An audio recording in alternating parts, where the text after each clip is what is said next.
জানিয়ে দেব এই মুহূর্তে হাতে পাওয়া সর্বশেষ গুরুত্বপূর্ণ আপডেট বাংলা সংবাদ। শুরুতেই থাকছে, এবার ফারাক্কা বাঁধের সবগুলো গেট খুলে দিল ভারত। ভারতের বিহার ও ঝাড়খণ্ডে বন্যার জেরে ফারাক্কা ব্যারেজের সব গেট খুলে দিয়েছে ভারত। আজ সোমবার এসব গেট খুলে দেওয়া হয়েছে। এতে একদিনে বাংলাদেশে ঢুকবে 11 লাখ কিউসেক পানি। বাঁধ খুলে দেওয়ায় বন্যার আশঙ্কা তৈরি হয়েছে বাংলাদেশের উত্তরাঞ্চলে। প্রিয় দর্শক, আপনারা জানেন কিছুদিন আগে ডম্বুর বাঁধ খুলে দেওয়ার জন্য বাংলাদেশের 10টি জেলা পানিতে তলিয়ে গেছে। আর এবার খুলে দেওয়া হলো ফারাক্কার সবগুলো বাঁধ। এতে বাংলাদেশের আরও নতুন কিছু জেলা প্লাবিত হতে যাচ্ছে। একের পর এক ভারত তাদের সুইচ গেটগুলো খুলে দিয়ে বাংলাদেশে অতিরিক্ত পানি পাঠাচ্ছে। আর এর জেরে বাংলাদেশের বিপুল পরিমাণ ক্ষতি হয়ে যাচ্ছে। অসংখ্য মানুষ তাদের ঘরবাড়ি হারিয়ে রাস্তায় আশ্রয় নিয়েছে। এবারে জানাবো, ডিবি কার্যালয়ে ইনু চলছে জিজ্ঞাসাবাদ। রাজধানীর উত্তরা থেকে গ্রেপ্তার হওয়া জাতীয় সমাজতান্ত্রিক দল জাসদ সভাপতি ও সাবেক তথ্যমন্ত্রী হাসানুল হক ইনুকে ঢাকা মহানগর গোয়েন্দা পুলিশের কার্যালয়ে নেওয়া হয়েছে। সেখানে তাকে ব্যাপক জিজ্ঞাসাবাদ চলছে। জানাবো, প্রথম আলোর প্রতিবেদককে বুট পায়ে লাথি, বেল্ট দিয়ে বেধড়ক মারধর। সচিবালয় এলাকায় গতকাল রোববার রাত 9:30টার দিকে আনসার সদস্যদের বেধড়ক মারধরের শিকার হন প্রথম আলোর ঢাকা বিশ্ববিদ্যালয়ের প্রতিবেদক আসিফ হাওলাদার। পরিচয় দেওয়ার পরও ছাড়েনি আনসার সদস্যরা। তারা মাজার বেল্ট খুঁড়ে বেধড়ক পিটিয়েছে এই সাংবাদিককে এবং কেড়ে নিয়ে গেছে তার ব্যবহৃত মুঠোফোন।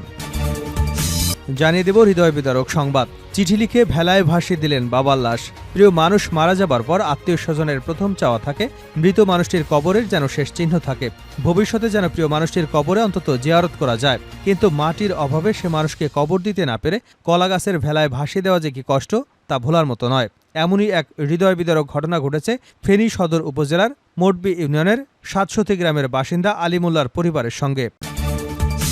এদিকে গাজী টায়ার্সের আগুন 21 ঘণ্টায়ও নেভানো যায়নি, লুটপাট চলছেই। গাজী টায়ার্সের 6তলা ভবনে দুর্বৃত্তের দেওয়া আগুন 21 ঘণ্টায়ও নেভানো সম্ভব হয়নি। একদিকে ভবনটিতে আগুন জ্বলছে, অন্যদিকে দিনভর কারখানাটির বিভিন্ন অংশে লুটপাট চলমান দেখা গেছে।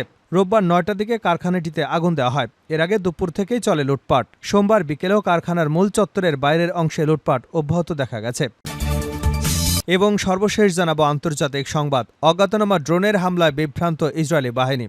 ইসরায়েল, সিরিয়া এবং জর্ডানের ত্রিদেশীয় সীমান্ত অঞ্চলের কাছে পূর্ব দিক থেকে অধিকৃত ফিলিস্তিনের আকাশসীমায় একটি অজ্ঞাতনামা ড্রোনের অনুপ্রবেশের তদন্ত করছে ইসরায়েলি সামরিক বাহিনী। সোমবার ইসরায়েলি মিডিয়ার বরাত দিয়ে আল মাদিন এ তথ্য জানিয়েছে। এতক্ষণ শিরোনাম শুনছিলেন, এবার বিস্তারিত। প্রিয় দর্শক, আপনি যদি এই চ্যানেলে নতুন হয়ে থাকেন, ভিডিওটি দেখতে দেখতে চ্যানেলটি সাবস্ক্রাইব করে আমাদের সঙ্গে থাকুন। আর এই ভিডিও সম্পর্কে আপনি আপনার মূল্যবান মতামতটি কমেন্ট বক্সে জানিয়ে দিন। আর হ্যাঁ প্রিয় দর্শক, জানিয়ে দিন ভিডিওটি কোথা থেকে দেখছেন। এবার ফারাক্কার সবগুলো গেট খুলে দিল ভারত। ভারতের বিহার ও ঝাড়খণ্ডে বন্যার জেরে ফারাক্কা ব্যারেজের সব গেট খুলে দিয়েছে ভারত। আজ সোমবার এসব গেট খুলে দেওয়া হয়েছে। এতে একদিনে বাংলাদেশে ঢুকবে 11 লাখ কিউসেক পানি। বাঁধ খুলে দেওয়ায় বন্যার আশঙ্কা তৈরি হয়েছে বাংলাদেশের উত্তরাঞ্চলে। ভারতের গণমাধ্যম নিউজ 18 জানিয়েছে, ফারাক্কা বাঁধ প্রকল্প সূত্রে জানা গেছে, বিহার এবং ঝাড়খণ্ডে বিপুল পরিমাণ বৃষ্টি হয় এবং ফারাক্কা বাঁধ প্রকল্পের পানির স্তর বেড়ে যাওয়ায় সবগুলো গেট খুলে দেওয়া হয়েছে। যে পরিমাণ পানি আসছে সেই পরিমাণ পানি ছাড়া হয়েছে। ইতিমধ্যেই 77.34 ডেঞ্জার লেভেল অতিক্রম করেছে। ফারাক্কা ব্যারেজের পানি ধরে রাখার ক্ষমতা নেই, ফলে পানি ছাড়তে বাধ্য হচ্ছেন তারা। পানি না ছাড়লে ফারাক্কা ব্যারেজের ক্ষতিগ্রস্ত হবার আশঙ্কা রয়েছে। ফারাক্কা ব্যারেজ থেকে পানি ছাড়ার কারণে বাংলাদেশ প্লাবিত হচ্ছে বলে দাবি করা হচ্ছে বাংলাদেশের পক্ষ থেকে। এদিকে টানা বৃষ্টি এবং ভারত থেকে নেমে আসা পাহাড়ি ঢলে আকস্মিক বন্যার কবলে পড়েছে বাংলাদেশের পূর্বাঞ্চল। বন্যায় বাস্তুচ্যুত হয়েছে লাখো মানুষ, প্লাবনে প্রাণ হারিয়েছেন অন্তত 23 জন। ভারতের ত্রিপুরা রাজ্যের ডম্বুর পানি বিদ্যুৎ প্রকল্পের বাঁধ খুলে দেওয়ায় বাংলাদেশে এই আকস্মিক বন্যার সৃষ্টি হয়েছে। ডিবি কার্যালয়ে ইনু চলছে জিজ্ঞাসাবাদ। রাজধানীর উত্তরা থেকে গ্রেপ্তার হওয়া জাতীয় সমাজতান্ত্রিক দলের সভাপতি ও সাবেক তথ্যমন্ত্রী হাসানুল হক ইনুকে ঢাকা মহানগর গোয়েন্দা পুলিশ কার্যালয়ে নেওয়া হয়েছে। সেখানে তাকে ব্যাপক জিজ্ঞাসাবাদ চলছে। ডিবি সূত্রে জানা যায়, সোমবার বিকেলে উত্তরার একটি বাসা থেকে ইনুকে গ্রেপ্তার করে ডিবির একটি টিম। গ্রেপ্তারের পর তাকে মিন্টু রোডের ডিবি কার্যালয়ে নেওয়া হয়। ইনুর বিরুদ্ধে হত্যা মামলাসহ একাধিক মামলা রয়েছে। এসব অভিযোগে তারা সংশ্লিষ্টতার বিষয়ে ব্যাপক জিজ্ঞাসাবাদ করছেন। ডিএমপির উপপুলিশ কমিশনার ডিসি মোহাম্মদ ফারুক হোসেন জানান, রাজধানীর উত্তরা থেকে জাসদ সভাপতি হাসানুল হক ইনুকে গ্রেপ্তার করা হয়েছে। গত 21শে অগাস্ট নিউ মার্কেট থানায় নিহত ব্যবসায়ী আব্দুল ওয়াদুদ হত্যা মামলায় তাকে গ্রেপ্তার দেখানো হয়েছে। হাসানুল হক ইনুর রিমান্ড চেয়ে আদালতে সোপর্দ করা হবে বলেও জানিয়েছেন ডিএমপির কর্মকর্তা। হাসানুল হক ইনু আওয়ামী লীগের নেতৃত্বাধীন 14 দলীয় জোটের অন্যতম নেতা। 2008 সালে নবম এবং 2014 সালে দশম এবং 2019 সালে একাদশ জাতীয় সংসদ নির্বাচনে 14 দলের প্রার্থী হিসেবে নৌকা প্রতীক নিয়ে কুষ্টিয়া 2 আসন, ভেড়ামারা ও মিরপুর থেকে সংসদ সদস্য নির্বাচিত হন। সর্বশেষ দ্বাদশ সংসদ নির্বাচনে 14 দলীয় জোটের প্রার্থী হিসেবে কুষ্টিয়া একটি আসন থেকে প্রতিদ্বন্দ্বিতা করে আওয়ামী লীগের বিদ্রোহী প্রার্থীর কাছে হেরে যান। ছাত্র জনতার আন্দোলনের মুখে গত 5 আগস্ট শেখ হাসিনা পদত্যাগ করে দেশ ছাড়ার পর আত্মগোপনে চলে যান আওয়ামী লীগ এবং এর সহযোগী ও ভ্রাতৃপ্রতিম সংগঠনের নেতারা। আত্মগোপনের তালিকায় আছেন সাবেক মন্ত্রী, সরকারি কর্মকর্তা এবং রাষ্ট্রের বিভিন্ন গুরুত্বপূর্ণ পদে দায়িত্বরত ব্যক্তিরা। এরই মধ্যে তাদের কেউ কেউ গ্রেপ্তার হয়েছেন।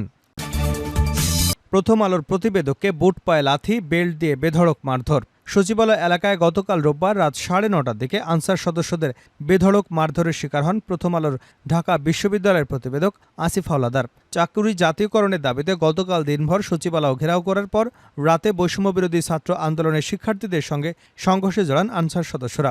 সচিবালয়ের সামনে দুপক্ষের এই সংঘর্ষে বৈষম্যবিরোধী ছাত্র আন্দোলনের অন্যতম সমন্বয়ক হাসনাত আবদুল্লাহ সহ অন্তত 40 জন শিক্ষার্থী আহত হয়েছেন। এ সময় কয়েকজন আনসার সদস্য আহত হন। সংঘর্ষ চলাকালে সচিবালয় এলাকায় পেশাগত দায়িত্ব পালন করছিলেন আসিফ। পরিচয় দেওয়ার পরও একদল উত্তেজিত আনসার সদস্য তাকে মারধর করেন। আহত আসিফ গতকাল রাতে হাসপাতালে প্রাথমিক চিকিৎসা নিয়েছেন। চিকিৎসকের পরামর্শে এখন তিনি বিশ্রামে আছেন। গতকাল রাতে মারধরের শিকার হবার ঘটনায় আদ্যপান্ত আজ সোমবার দুপুরের দিকে প্রথম আলোকে জানান তিনি। বৈষম্যবিরোধী ছাত্র আন্দোলনের অন্যতম সমন্বয়ক হাসনাত আবদুল্লাহ গতকাল রাত 8:30টার দিকে তার ফেসবুকে একটি পোস্ট দেন। ফেসবুক পোস্টে হাসান আবদুল্লাহ বলেন, তাদের সবাইকে সচিবালয়ে আটকে রেখেছেন আনসার সদস্যরা। তিনি সবাইকে রাজু ভাস্কর্যে জড়ো হওয়ার আহ্বান জানান। হাসনাত আবদুল্লাহর আহ্বানে 15 থেকে 20 মিনিটের মধ্যেই ঢাকা বিশ্ববিদ্যালয়ের বিভিন্ন হল থেকে হাজারো শিক্ষার্থী রাজু ভাস্কর্যের এলাকায় জড়ো হন। সচিবালয়ে আটকে থাকা উপদেষ্টা সহ অন্য সবাইকে উদ্ধারে শিক্ষার্থীরা লাঠিসোঁটা সহ সংগঠিত হয়ে রাজু ভাস্কর্য এলাকায় আসেন। রাত 9:05 দিকে শিক্ষার্থীরা মিছিল নিয়ে টিএসসি এলাকায় থেকে সচিবালয়ের দিকে রওনা দেন। তারা অনেকটা দৌড়ে দৌড়ে যাচ্ছিলেন। শিক্ষার্থীদের মিছিলটি অনুসরণ করছিল আসিফ। চাকুরি জাতীয়করণের দাবিতে দিনভর সচিবালয় ঘেরাও করে অবস্থান করছিলেন আনসার সদস্যরা। শিক্ষার্থীরা যখন মিছিল নিয়ে যাচ্ছিল তখনও আনসার সদস্যরা সচিবালয়ের সামনে উত্তেজিত অবস্থায় অবস্থান করছিল।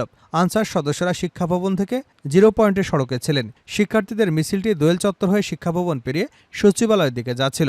তখন রেল ভবন এবং খাদ্য ভবনের সামনে পাওয়া কয়েকজন আনসার সদস্যকে মারধর শুরু করেন উত্তেজিত শিক্ষার্থীরা।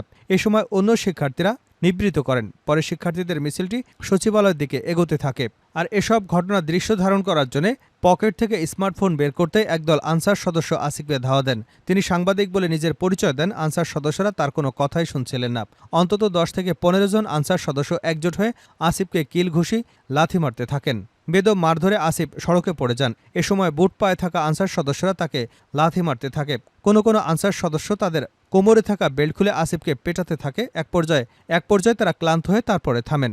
চলে যাওয়ার সময় আসিফের স্মার্টফোনটি নিয়ে নেন আনসার সদস্যরা। ফোনটি ফেরত চাইলে এক আনসার সদস্য সজোরে তাকে থাপ্পড় মারে। চিঠি লিখে ভেলায় ভাসিয়ে দিলেন বাবার লাশ। প্রিয় মানুষ মারা যাবার পর আত্মীয় স্বজনদের প্রথম চাওয়া থাকে মৃত মানুষটিকে কবরে যেন শেষ চিহ্ন থাকে। ভবিষ্যতে যেন প্রিয় মানুষটির কবরে অন্তত জিয়ারত করা যায়। কিন্তু মাটির অভাবে সেই মানুষকে কবর দিতে না পেরে কলা গাছের ভেলায় ভাসিয়ে দেওয়ার যে কষ্ট, তাকে ভোলার মতো এমনই এক ঘটনা ঘটেছে ফেনী সদর উপজেলার মোটবি ইউনিয়নের 730 গ্রামের বাসিন্দা আলিম উল্লাহর পরিবারের সঙ্গে। শুক্রবার ভোরে মারা যান বৃদ্ধ আলিম উল্লাহ। পুরো এলাকা পানিতে তলিয়ে গেছে। মৃতদেহটি দাফন করবার জন্য 3 হাত শুকনো জায়গাও পাওয়া যায়নি। আলিমুল্লাহকে অন্তত দূরে কোথাও কবর দেওয়ার ব্যবস্থা করা যায় কিনা তার জন্য জরুরি পরিস্থিতিতেও যোগাযোগ করেছিলেন পরিবারের সদস্যরা। কেউ হয়তো আসবে সেই আশায় 2 দিন মরদেহ নিয়ে অপেক্ষাও করেছিলেন, কিন্তু কেউ আসেনি। তাই বাধ্য হয়ে শনিবার কলাগাছের ভেলায় ভাসিয়ে দেওয়া হয় আলিমুল্লাহর মরদেহ। সঙ্গে লিখে দেওয়া হয় একটি চিঠি। সেখানে তিনি লিখেন, হে আল্লাহ, আমার বাবা যেন এক টুকরো মাটি পায়। আল্লাহ, তুমি সবকিছুর মালিক, অন্তত তার কবর জিয়ারত করতে পারি সেই সুযোগটা করে দিও। প্রসঙ্গত কয়েকদিনের পাহাড়ি ঢল এবং অতিবৃষ্টির পানিতে তলিয়ে গেছে ফেনী জেলা। এতে পানিবন্দী হয়ে আছে 8.5 লাখ মানুষ। তাদের উদ্ধারে সরকারি বেসরকারি বিভিন্ন সংস্থা নিরলসভাবে কাজ করে যাচ্ছে। শেষ করছে আন্তর্জাতিক সংবাদ দিয়ে। অজ্ঞাতনামা ড্রোনের হামলায় বিভ্রান্ত ইসরায়েলি বাহিনী। ইসরায়েল, সিরিয়া এবং জর্ডানের ত্রিদেশীয় সীমান্ত অঞ্চলের কাছে পূর্ব দিক থেকে অধিকৃত ফিলিস্তিনের আকাশসীমায় একটি অজ্ঞাতনামা ড্রোনের অনুপ্রবেশে তদন্ত করছে ইসরায়েলের সামরিক বাহিনী। সোমবার ইসরায়েলি মিডিয়ার বরাত দিয়ে আল মাদিন এ তথ্য জানিয়েছে। ইসরায়েলি মিডিয়া উল্লেখ করেছে, দক্ষিণ সিরিয়ার অধিকৃত গোলান মালভূমিতে সতর্কতামূলক সাইরেন বাজানোর পর হামাদ গাদের এলাকায় একটি ড্রোন সদৃশ্য বস্তুকে আটকানোর চেষ্টা করা হয়েছিল। ড্রোনটির উৎস নির্ধারণী তদন্ত চলছে উল্লেখ করে প্রতিবেদনে বলা হয়েছে, ইসরায়েলি মিডিয়ার দাবি অনুযায়ী এটি সিরিয়ার ভূখণ্ড ইরাক থেকে নিক্ষেপ করা হয়েছিল। ড্রোনটি সিরিয়ার দিক থেকে এসেছে দাবি করে ইসরায়েলি গণমাধ্যমগুলো জানিয়েছে এটি একটি ইসরায়েলি যুদ্ধবিমান ধ্বংস করেছে। প্রসঙ্গত, ইসরায়েলি টিভি চ্যানেল কানের সংবাদদাতা জানিয়েছেন, এই ড্রোনের বিষয়টি ইসরায়েলের বিমান প্রতিরক্ষা ব্যবস্থার জন্য একটি গুরুত্বপূর্ণ চ্যালেঞ্জ তৈরি করেছে।